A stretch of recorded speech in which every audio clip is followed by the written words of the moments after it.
Assalamualaikum warahmatullahi wabarakatuh. Ketemu lagi dengan Bunda Wening di Traveling Parenting.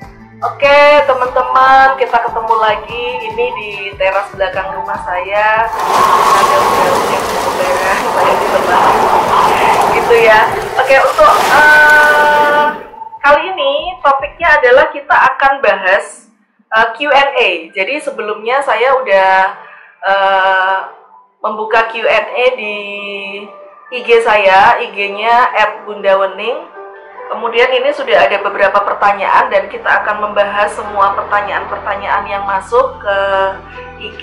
Ini ada sekitar kita mungkin kali ini kita akan bahas sekitar 5 atau 6 pertanyaan dulu ya. Nanti kita akan bahas di lain waktu. Oke, pertanyaan yang pertama, Bunda, gimana ya menghadapi suami yang lebih sering pegang HP daripada istrinya? Oke, mewakili banget gitu ya, karena saya dapat curhatan ini gak hanya sekali ini.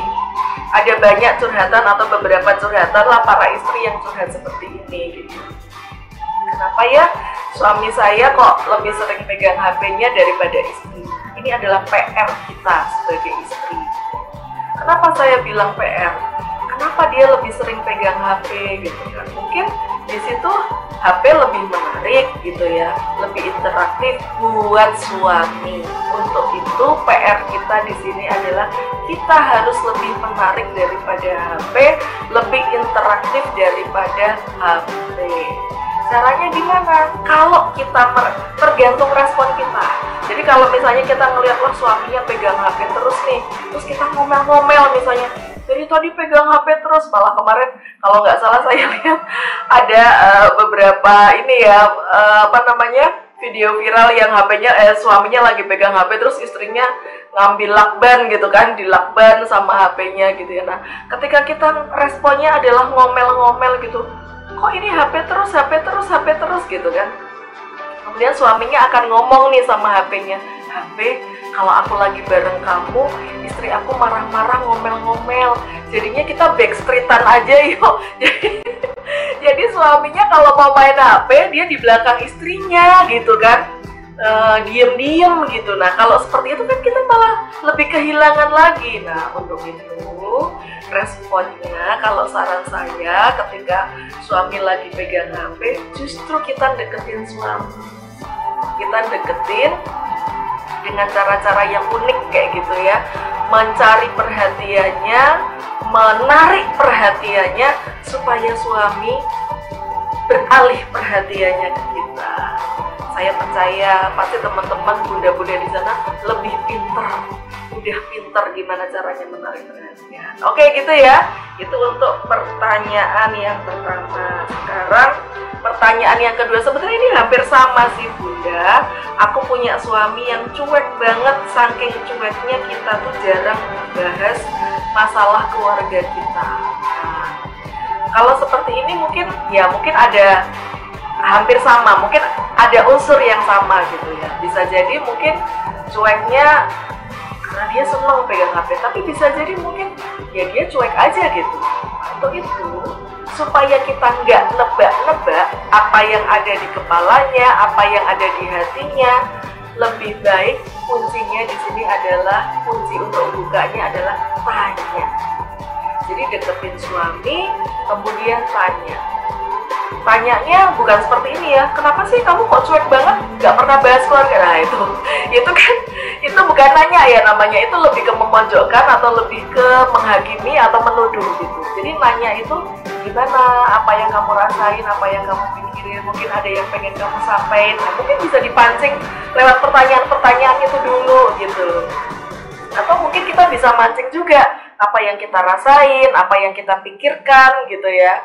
Nah itu jadi berupa pertanyaan-pertanyaan pancingan supaya akan terjadi komunikasi yang seru. Kemudian yang kedua, selain bagaimana kita berkomunikasi, suasana itu juga memberikan pengaruh bagaimana suasana saat kita berkomunikasi.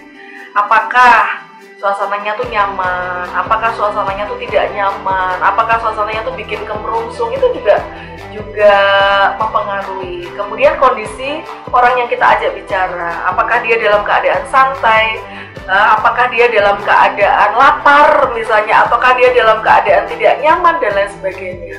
Makanya pertanyaan-pertanyaan pancingan itu bisa untuk ngecek di awal. Misalnya, yuk kita makan bareng yuk, udah lapar apa belum. Jadi kalau kita mau menuju pasar gitu kan, jangan cuman pasar jalannya tuh udah jalan aja, enggak. Jadi kita mesti lihat-lihat dulu nih, supaya sampai ke pasar mungkin kita belok sini dulu, apa yang bisa kita lakukan di sini, belok ke sana. Nah, jadi kita perlu kasih pertanyaan-pertanyaan pancingan gitu ya, untuk bisa menuju ke obrolan yang asik, dimana kita nggak usah ngorek-ngorek, dia mungkin akan lebih terbuka gitu dan ngomongin masalah keluarga. Kemudian yang berikutnya, Bun, tipsnya dong biar suami makin sayang dan perhatian. Wah, ini dia. Mungkin supaya suami makin sayang dan perhatian, kita tambahin sayang kita tambahin perhatian kita gitu ya. Terus kalau misalnya belum berhasil, harus diomongin. Jadi kalau istri itu kadang-kadang punya keinginan, punya harapan, tapi nggak diomongin gitu sama suami. Pengennya suami tahu dong apa yang aku rasain, suami tahu dong apa yang aku harapkan gitu kan. Itu mungkin kepengenannya istri seperti itu. Tapi suami itu buat laki-laki itu disampaikan secara langsung, secara lugas, itu akan lebih baik. Makanya kadang-kadang pihak perempuan bilang kayak gini, wah laki-laki itu nggak peka gitu ya. Karena kepengennya itu tanpa kita ngomong mereka harus tahu gitu. Dan kita perlu ngomong juga supaya mereka tahu gitu. Jadi dibuka aja obrolannya gitu. Jangan gengsi, diakui aja. Kita harus jujur sama perasaan kita sendiri. Kalau kita butuh disayang, kita ngomong. Kita butuh diperhatiin, kita ngomong gitu kan, dan lain sebagainya. Oke, yang berikutnya ini tadi sudah keberapa ya? 1, sudah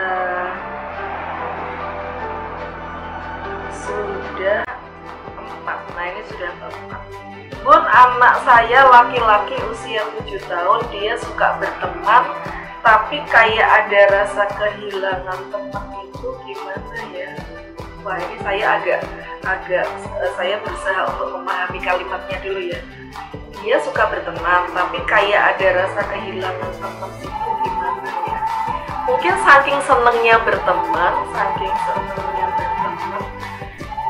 dia saking senengnya berteman, mungkin ketika temannya nggak mau main sama dia merasa kehilangan. Mungkin seperti itu atau bagaimana?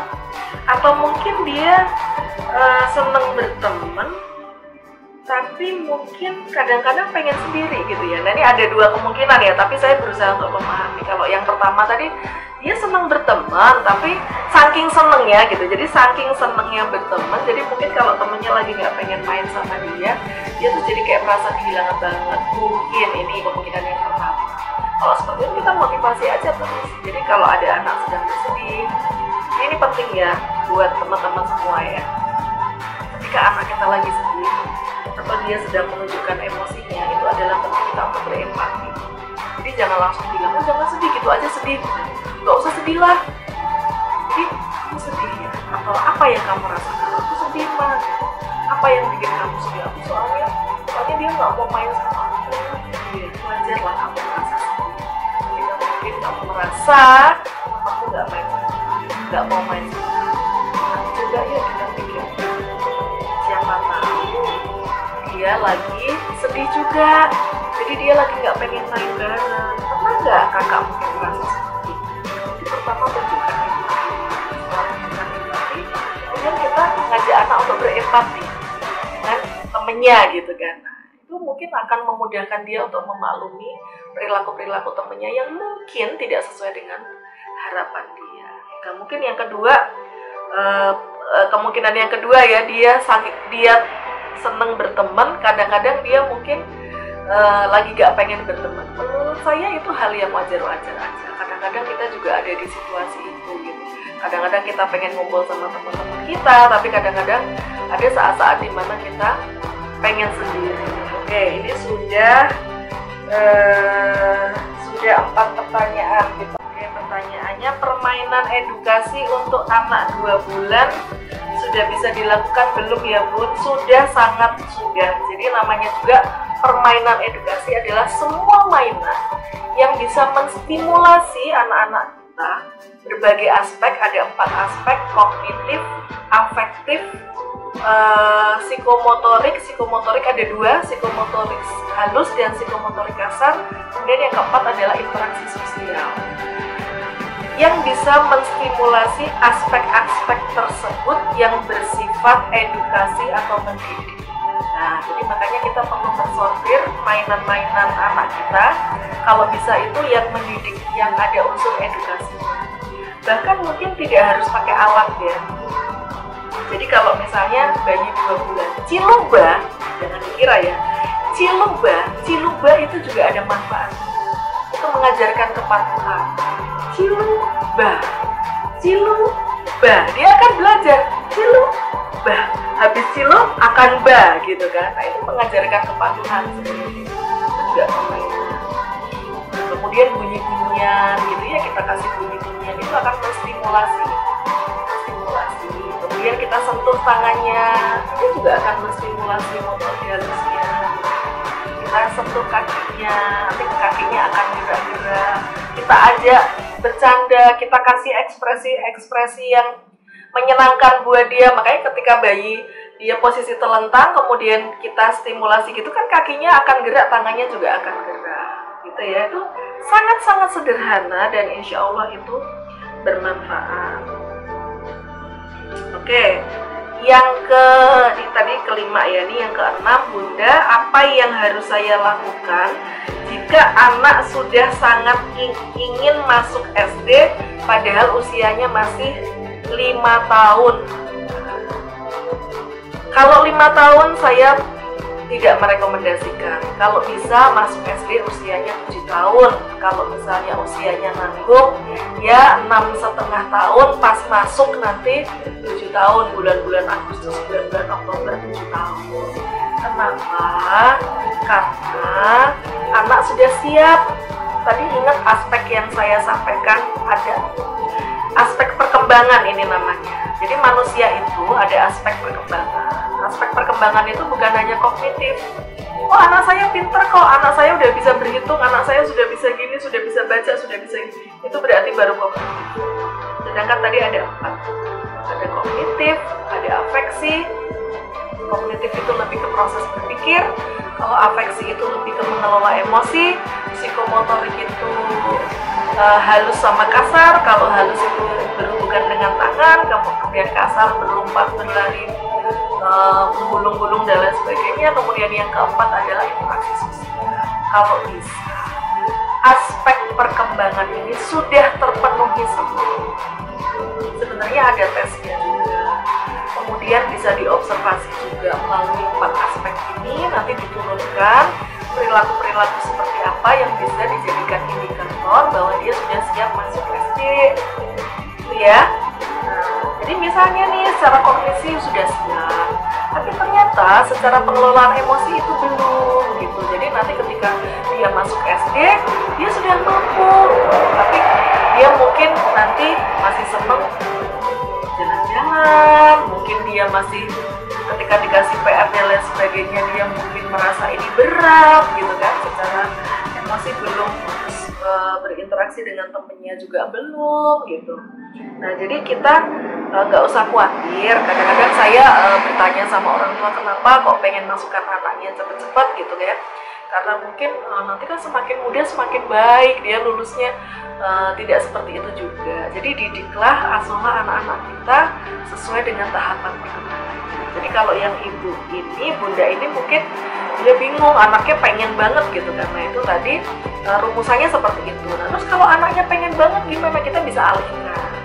Kita bisa alihkan dengan motivasi-motivasi atau di sekolahan yang kegiatan-kegiatannya itu mengasihkan dan menyenangkan. Bisa jadi kan anak umur segini dia kepengen banget, kenapa? Oh, ada teman permainannya, ada teman sekampungnya yang mungkin sama-sama dia udah mau SD gitu kan, jadi dia, aku pengen deh kayak dia gitu kan.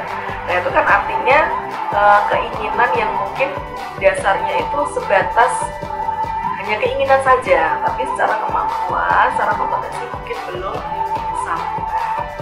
Sudah 6 pertanyaan, kita batasi 6 pertanyaan, nanti kita akan buka lagi Q&A atau kemarin yang sisanya yang belum sempat kita bahas, kita akan bahas lagi di lain waktu. Jangan lupa untuk subscribe. Wah, saya nggak bosan-bosan ya, minta untuk subscribe supaya saya lebih semangat lagi bikin kontennya, lebih semangat lagi cari-cari ide, mau bikin konten apa, mau topik apa yang kita diskusikan, karena kita di sini semua belajar bareng. Kita belajar bareng, termasuk saya juga masih belajar bareng. Jangan lupa nanti tombol loncengnya juga dipencet, kemudian kasih like juga, jangan lupa nonton sambil dipencet like-nya, kemudian ditulis komennya, ditulis pertanyaannya, ditulis masukannya, ditulis topik-topik yang pengen dibahas, dan bagikan ke semua teman-teman. Kemanapun teman-teman suka, kemanapun kalian suka, lewat sosmed yang ada di HP teman-teman semuanya. Terima kasih banyak, because we love parenting, because we love family, traveling, parenting. Wassalamualaikum warahmatullahi wabarakatuh.